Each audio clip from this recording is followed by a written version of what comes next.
Welcome to the EPG Pathshala Linguistics course. I'm Prabal Dasgupta of the Indian Statistical Institute, Kolkata, responsible for the paper about morphology and syntax, within which this 23rd module, called Questions and Movements, has the objective of explaining the role that movement transformations play in the derivation of questions with reference to data mainly from English.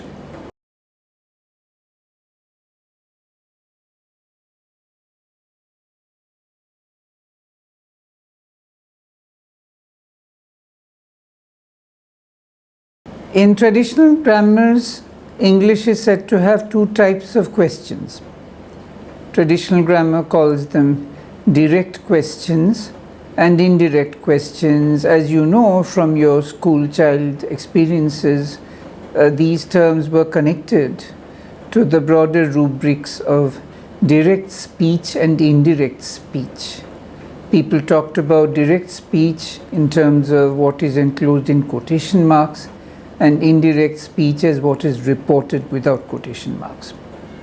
Thus one makes a distinction between John asked, "Where are you going?" with quotation marks around "Where are you going?"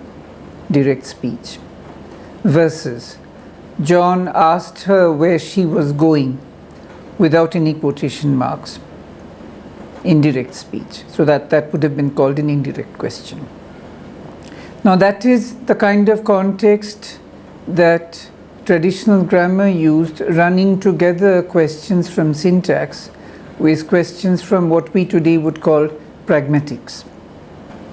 Therefore, for our purposes, the distinction between which message had Rahmat sent, direct question, and we asked Rubina which message Rahmat had sent, indirect question, is conceptualized differently in syntactic terms. In the theory of syntax, we say which message had Rahmat sent is a root question. It is a question clause occurring in the root sentence of a structure. Whereas in we asked Rubina which message Rahmat had sent, which message Rahmat has sent is an embedded sentence. It is subordinate and contained within a bigger matrix clause. The root sentence here is we asked Rubina S, and the lower S is which message Rahmat had sent. So at one level you can see that our embedded interrogatives correspond to indirect questions and our root interrogatives correspond to direct questions. But surely you see that the perspectives are quite different. The perspective of traditional grammar, from which the terms indirect and direct come, is very different from the perspective in which we speak of root questions and embedded questions. In syntactic terms, what is important is that in the root question, which message had Rahmat sent, the word had, which is an auxiliary, occurs to the left of the subject Rahmat.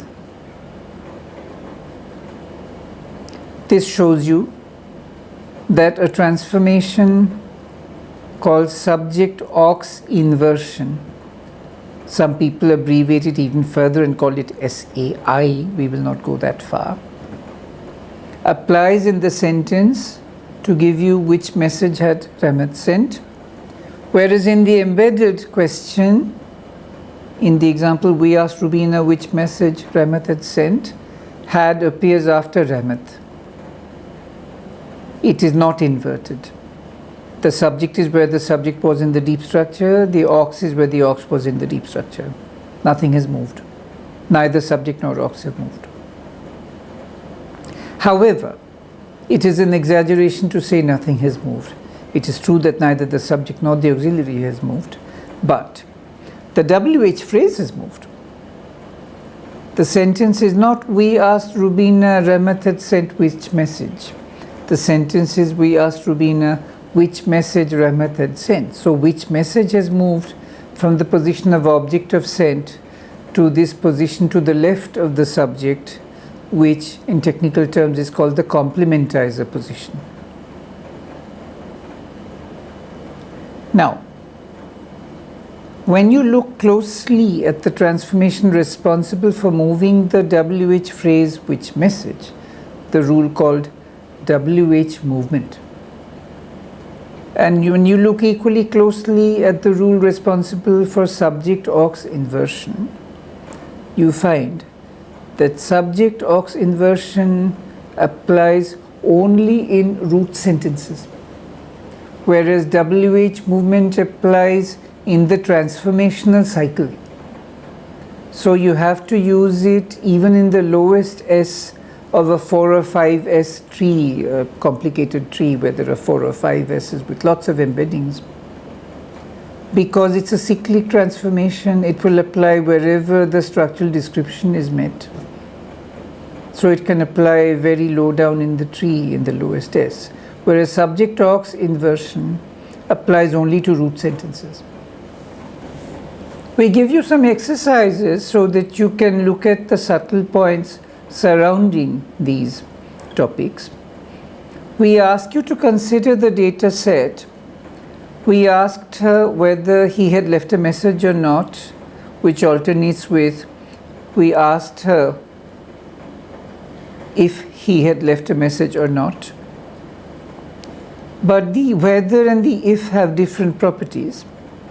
Instead of saying whether he had left a message or not, you can ask whether or not he had left a message. Whereas instead of if he had left a message or not, you cannot say if or not he had left a message. Whether or not is possible, but if or not is not possible. We ask you to think about this in one of our exercises.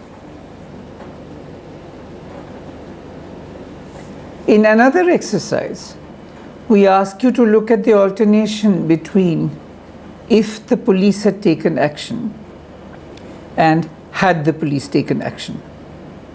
The interaction between if it had been up to us and had it been up to us. The reason we want you to look at these constructions is that in the formations, had it been up to us or had the police taken action, as you can see, the auxiliary has been fronted. It's a case of subject-aux inversion. And as you can see, this is somehow connected to the fact that the sentence has a hidden if. Since the other exercise has shown you that if has a certain affinity with whether, and since you know that whether is a semantically relevant element in alternative questions or if no questions, you begin to see that there are these constructions involving subject-aux inversion which are not necessarily interrogative, but which involve subject-aux inversion in connection with if, and if is an element that somehow is in the neighborhood of questions, even in sentences where it doesn't express interrogation. When you look at the inversion that takes place in had it been up to us or had the police taken action, you need to be more precise about it so that you can pursue further how it is similar to questions and in what respects it differs from questions. So we encourage you to postulate a special transformation for these cases like had it been up to us. Call it restricted inversion. One reason we give you in the following exercise for calling it restricted inversion is shown in examples 6C and 7C. 7C is a regular sentence which is well formed and where the element if appears on the surface. 7C is the example, if the police hadn't taken action, Reena wouldn't be here to thank them. That sentence is fine. But if you try to apply restricted inversion, which is fine in had the police not taken action, over here you end up with the output 6C.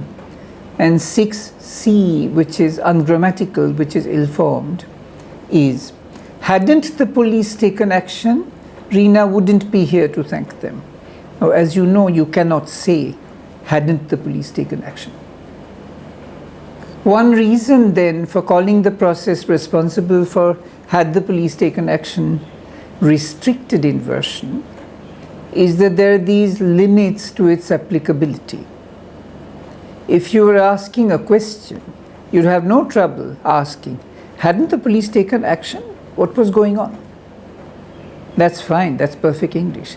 But you cannot use it for this conditional construction. You cannot say, hadn't the police taken action, Rina wouldn't be here to thank them, in order to express the meaning, if the police hadn't taken action, then Rina wouldn't be here to thank them.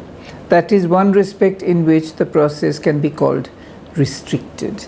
In the exercise, we ask you to give at least one more reason for the term restricted being appropriate, and we invite you to provide a tentative formal statement of this rule of restricted inversion. As has become usual in these oral expositions, we will not do the exercise for you. We did a couple at the very early stages of the teaching to do the hand-holding that you need in order to get accustomed to the course, but now you're accustomed to the course and surely you will do your exercises on your own, and we'll read the e-text to get all the subtleties that the oral exposition is not covering. We are introducing you to root transformations, beginning with subject-aux inversion, which is a root transformation. It is time that you took a look at other phenomena that appear only in the root sentence. One such phenomenon is that of exclamation, marked in the system of punctuation by the exclamation mark. Consider then the syntax of sentence 8. What a big crowd Dilip has invited! Exclamation point. Compare it with a question. How big a crowd has Dilip invited? Notice that you cannot take the wording of the question, how big a crowd has Dilip invited, simply change the punctuation and your way of talking and make it a gushing voice. You cannot say, how big a crowd has Dilip invited? That's bad English. You can't just take the question and turn it into an exclamation. It doesn't depend on the intonation alone. It doesn't depend on the punctuation alone. The wording is responsible for the fact that how big a crowd has Dilip invited as a string can only be used for interrogative purposes, not for exclamative purposes. If you want to exclaim, the wording has to be, what a big crowd Dilip has invited. In the other direction, what a big crowd Dilip has invited cannot be a question. You cannot say, excuse me, what a big crowd Dilip has invited? That's not a possible question. Even with a question mark, and even if you intone it like a question, the wording makes it impossible to use it as a question. So there is something syntactic going on. What we have just said applies only to the WH forms. If you look at the corresponding phrases with a demonstrative like such or so, if you say such a big crowd, Dilip has invited such a big crowd, or if you look at so big a crowd, so big a crowd corresponds to how big a crowd with the WH word how. And such a big crowd corresponds to what a big crowd with the WH word what.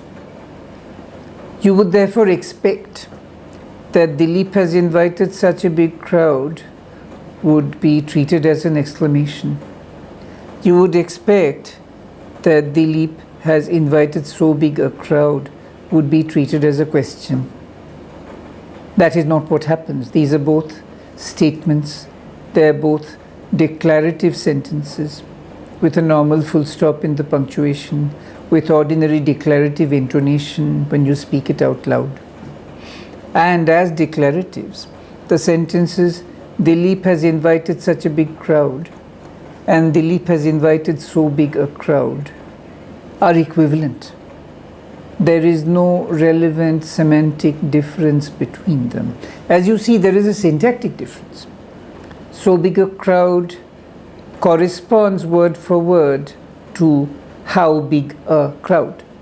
And such a big crowd corresponds word for word to What a big crowd. Such a big crowd. What a big crowd. So big a crowd. How big a crowd. When you have WH words, what and how, the two strings diverge sharply. One of them can only be a question, the other can only be an exclamation. When you have these S words, so and such, they don't diverge. They're both declaratives. They mean exactly the same thing, and there is no difference of emphasis. The syntax kind of doesn't care which one you use. This is a striking phenomenon, and we want you to notice this as you try to understand WH constructions in general and root sentence constructions in particular. We suggest that you might find that exclamations are a root phenomenon, but that you don't have to postulate a separate transformation forming exclamations alone. But we have an open mind. Maybe in doing the exercise you will discover something that we didn't notice ourselves. This is perhaps a case where we will get feedback from you and revise the course. Who knows? We had promised that among the transformations you have already seen, there is a root transformation hiding. In case you haven't discovered it yourself, now we can unwrap the present. It is none other than VP fronting. If you say, Peter said he would finish by Tuesday, and finish by Tuesday he did, where the VP finish by Tuesday has been fronted. That can only be done in a root sentence. If you try to do it in an embedded sentence and say, the fact that Peter said he would finish by Tuesday and finish by Tuesday he did doesn't seem to bother Dennis. That's a bad sentence. Nobody would say that. So as you see, VP fronting only applies in root contexts. There is a technical point here. You might have noticed that for VP fronting to apply to sentence 10, Peter said he would finish by Tuesday and finish by Tuesday he did.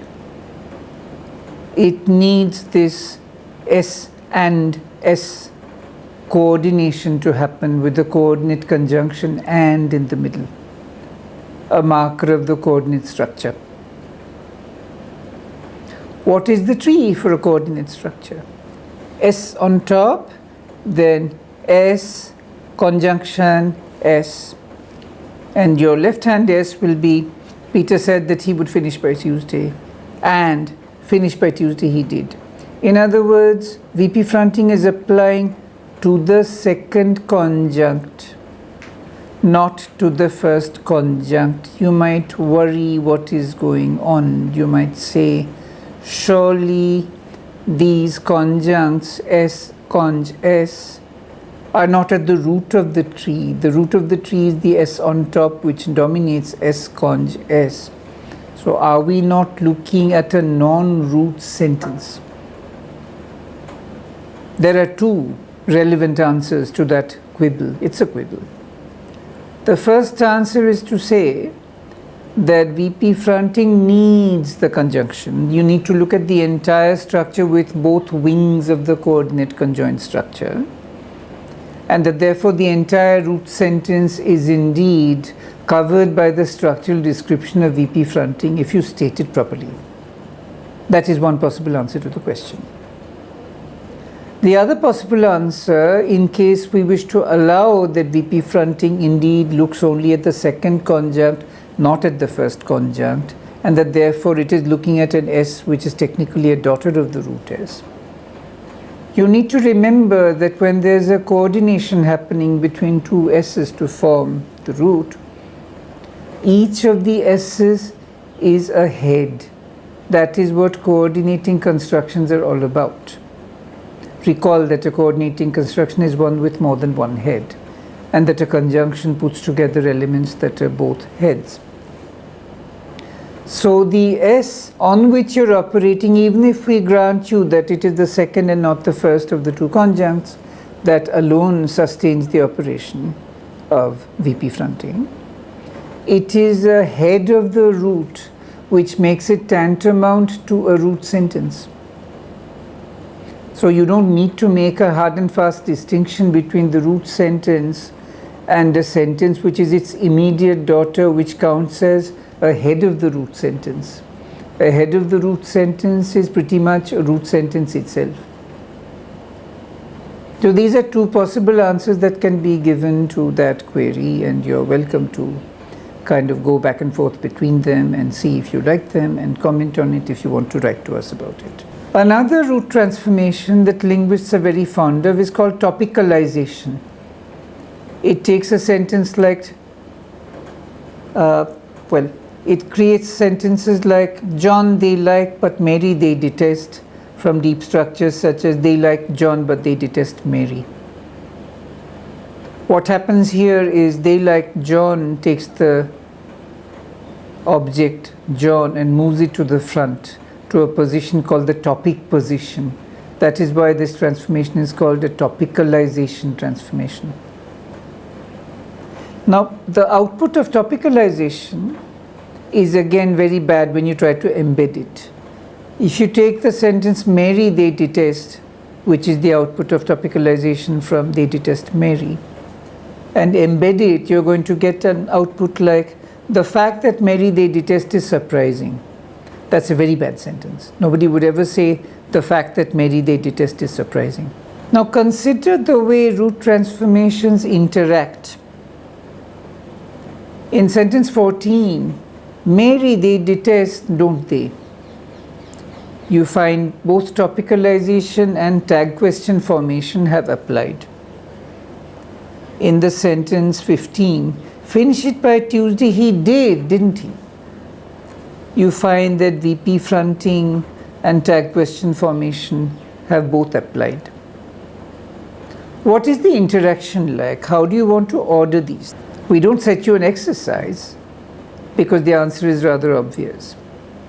You have seen formal statements of these rules, and the formal statements are such that the normal canonical order of constituents is taken for granted for the purposes of something like tag question formation. Now, we haven't stated topicalization for you, but surely you can see that the statement is obvious. You take the object and you twist it up to the front. Tag question formation wants everything to stay where it was in the deep structure. So if you start with something like they detest Mary and you form a tag question, you get they detest Mary, don't they? Then you apply topicalization, pull Mary out, and you get Mary they detest, don't they? In that sequencing, you get tag question formation applying first and topicalization second. If you try to do it backwards, if you try to pull Mary out first and go from they detest Mary to Mary they detest, and if you then try to apply tag question formation, you will need to state tag question formation in such a way that your statement doesn't care whether the object is in its canonical position to the right of the verb or whether the object has been topicalized and placed in the front of the sentence. It is extremely difficult, perhaps impossible, to state tag question formation in such a generous way that it manages not to care where the object is located. Transformations depend on a rigid, exact sequencing of the constituents on which they carry out modifications. If you have already disturbed the sequencing, tag question formation won't know how to find the relevant auxiliary and the relevant subject. It will get confused between the subject and the topic. So as you can see, it is logistically a very bad idea to try to order tag question formation after topicalization, because then you will need to complicate tag question formation so that it handles both topicalized sentences and ordinary non-topicalized sentences. For you have to remember that ordinary sentences have a right to form tag questions also, don't they? It is not only topicalized sentences that have that privilege.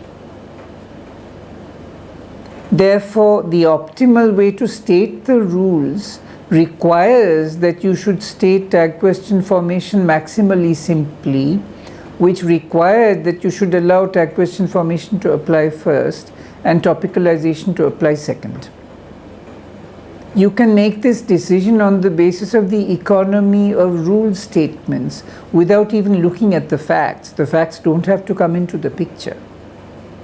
You can get this kind of reasoning done simply by thinking about the logistics of what you need to accomplish and what your resources are. We've been talking too much about English, and perhaps you're getting the impression that there are no special root phenomena in Indian languages. Of course there are. In Hindi Urdu, for example, suppose somebody is offered coffee when they want tea, and they make a song and dance and say, I want tea, I want tea. Then somebody who's gone out to get tea for the person says, Use chai chahiye, chai. You have to kind of repeat chai to make the point explicit. It's a fairly frequent construction in Indian languages. One doesn't say this in English. Nobody says tea, what he wants is tea. It's not a normal thing to do.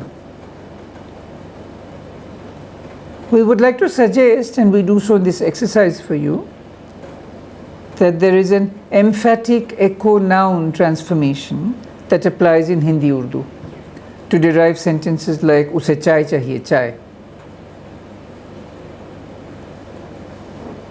Now, if you try to embed that structure, the result is pretty bad.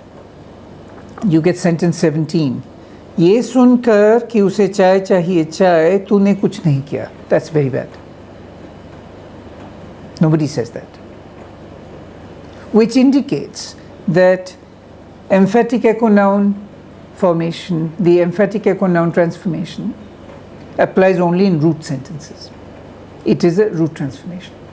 In the emphatic echo noun transformation in Hindi Urdu that was just suggested, in tag question formation, in a host of other transformations we have been postulating or giving you exercises for, there is some twist to the meaning, some special nuance being introduced, some way that the sentence is being bent or contorted and begins to mean something that it didn't originally mean in the simple deep structure. How do we solve this problem? How do we make sure that these transformations are not allowed to change the meaning in mid-course and thus take away from the deep structure the right to uniquely and comprehensively represent the meaning of the sentence?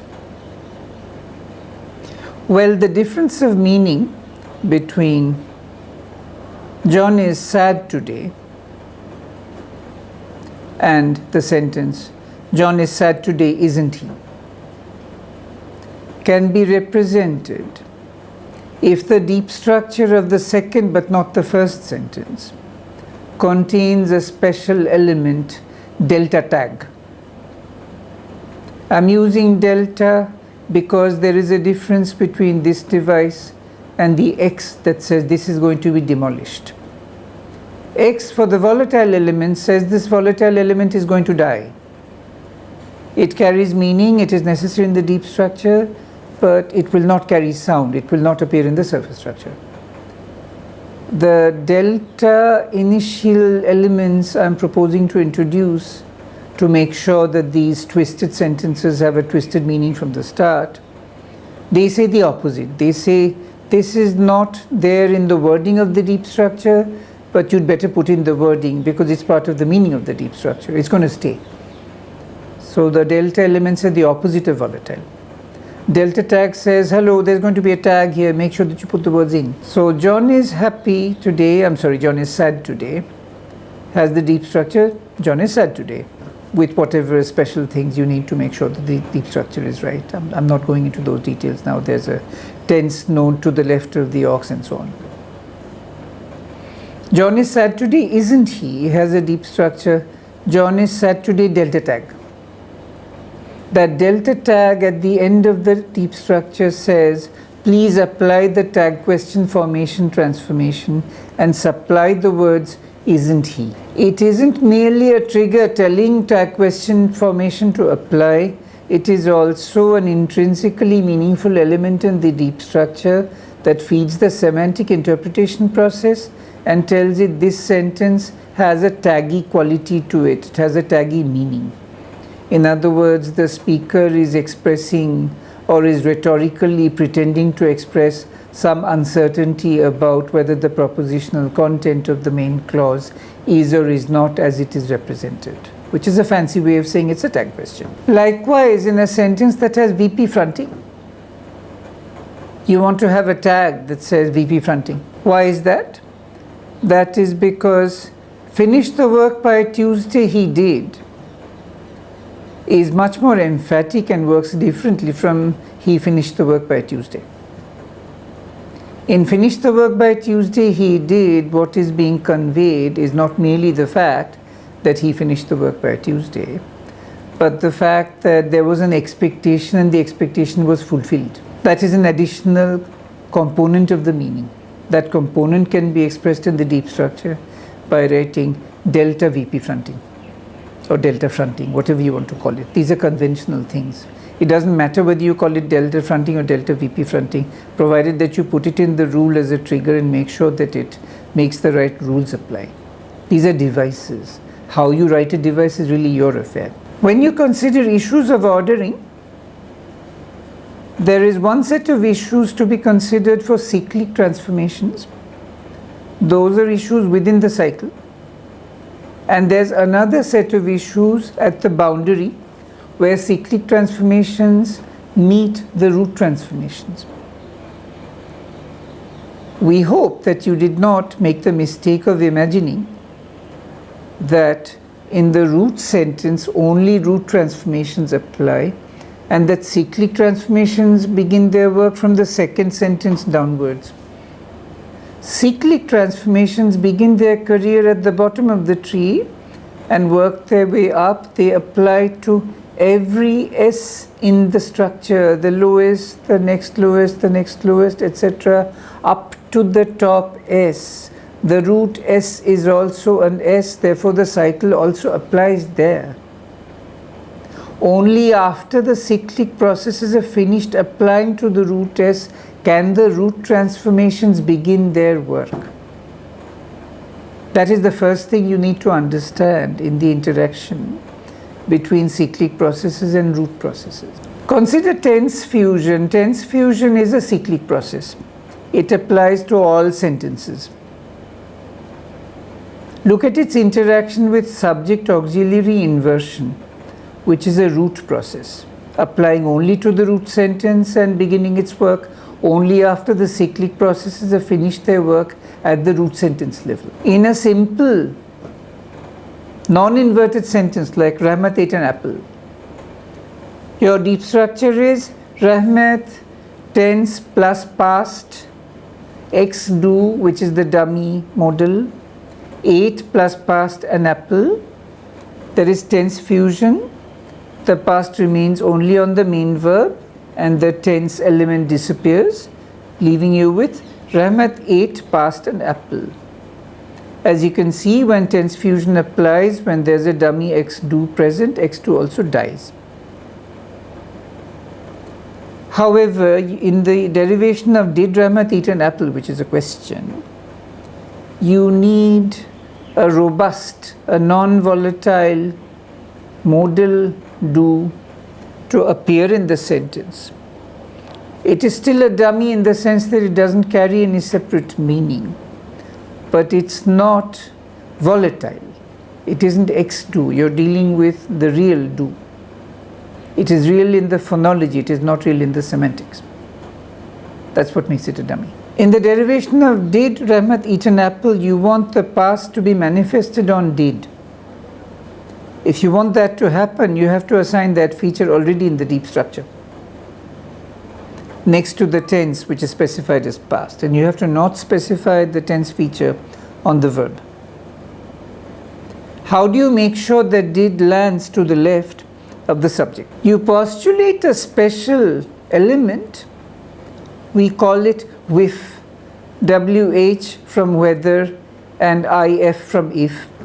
We're just calling it with to remind you what is at stake here. It is sort of a combination of whether and if. And since it's going to die, we mark it with an X. It's a volatile element. So we offer you the deep structure with X with Rahmat, tense past, did past, eat an apple. This undergoes tense fusion, as a result of which tense past fuses into did past, giving you the intermediate structure X with Rahmat, did past, eat an apple. That was the end of the work of the cyclic transformation tense fusion at the root level. It is now time for the root transformation to do its part of the job. Subject aux inversion comes into the picture, applies to X with Rahmat, did past, eat an apple, moves did past to the front of the sentence, inverts it, and gives you the output did past Rahmat, eat an apple. One step more complex than that derivation is derivation 25. Which also brings WH movement into the picture. Remember that WH movement is a cyclic rule. 25A, the deep structure, has a plus WH position.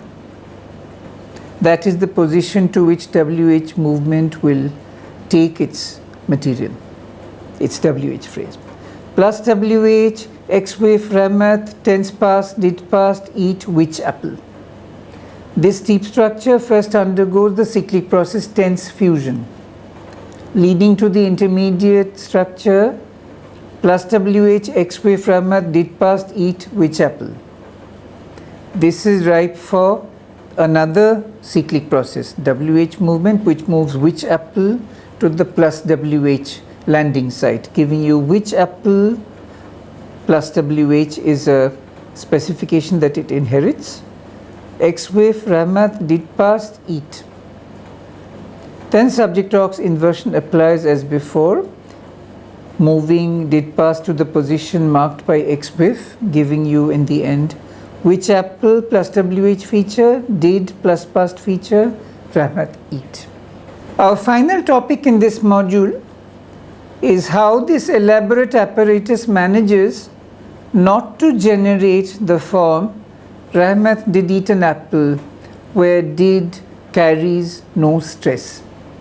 We all know that English allows you to say Rahmat did eat an apple with emphatic affirmation on did. But correspondingly, when there is no emphatic affirmation, English makes you say Rahmat ate an apple. You don't say Rahmat did eat an apple. How do you prevent the generation of Rahmat did eat an apple? That's the question. There are two approaches to the problem. One approach says the derivation of 26D, Rahmat, T past, did past, eat an apple, must be prevented. There must be a trick to stop it from surfacing. That is one way to handle the problem. Another way to handle the problem is the repair approach. That one says, let it come out, let the system generate Rahmat, did past, eat an apple from the deep structure Rahmat, T past, did past, eat an apple. Once it is out, make sure that the did carries stress. You will notice here that the repair approach harks back to something we were doing in the morphology part of this paper. Which of these is a better approach to the problem? This is a very difficult question. We want you to carry this very difficult question with you as you go into the advanced syntax part of the course, outside the scope of what I'm responsible for. However, on your way there, it might be useful for you to bear in mind the fact that the prevention strategy, the strategy that tries to prevent the generation of Rahmat did eat an apple, has no way to account for the overall distribution of emphatic forms. Whereas the repair approach does have a way to handle the overall distribution. This doesn't mean that the repair approach is much better than the preventionist approach and that there is no argument in favor of preventionism. On all these matters, the question is delicate and there are always pros and cons, and you are not in a position at this stage of your learning of syntax to evaluate the pros and cons in this particular debate. We just want you to notice that it's an important debate and that you have to carry the terms of the debate with you into advanced syntax.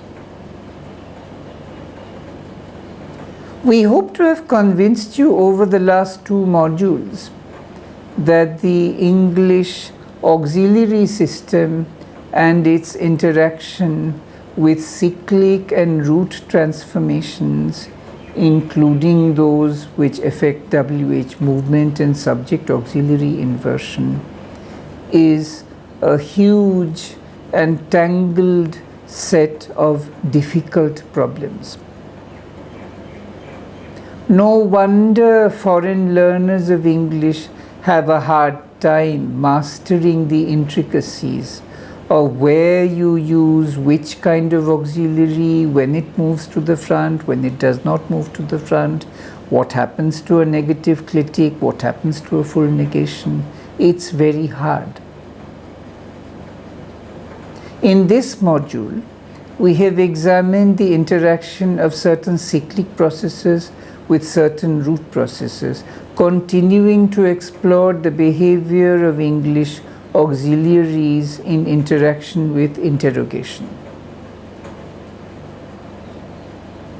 In so doing, we have had occasion to notice that cyclic processes don't only apply to non-root sentences, but to the root sentence as well, and that at the level of the root sentence, first the cyclic processes finish their work, and then the root processes begin to do their part of the work. In order to give some concreteness to this discussion, we pulled out for you from the set of transformations you have already seen some examples of root transformations which were hiding and about which you did not know that they were root transformations. So now that veil of mystery has been removed and you are getting reacquainted with some of your old friends like VP fronting and tag question formation.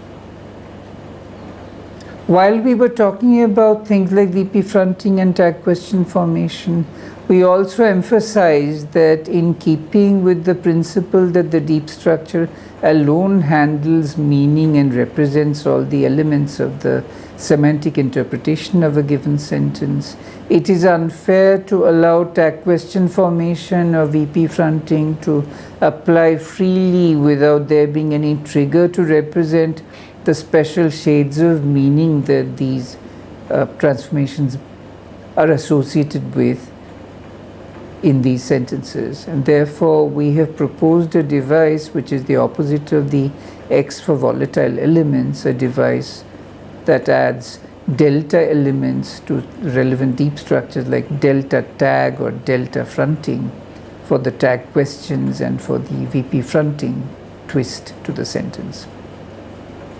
This is what got accomplished in this 23rd module of the Morphology and Syntax paper. We encourage you to continue to scrutinize the e-text and the recommendations for further reading very closely and to not neglect the balance among the various components of your activity, your basic reading of the e-text, your supplementary reading, you're processing the oral presentations we're giving, you're doing the exercises, you're answering the questions. We hope that you are not having too hard a time. We recognize that syntax is a difficult subject, but if you stick to the program and do all the exercises and pay attention to the details, you should get the hang of it within another couple of modules. It isn't all that hard. Thank you for your attention.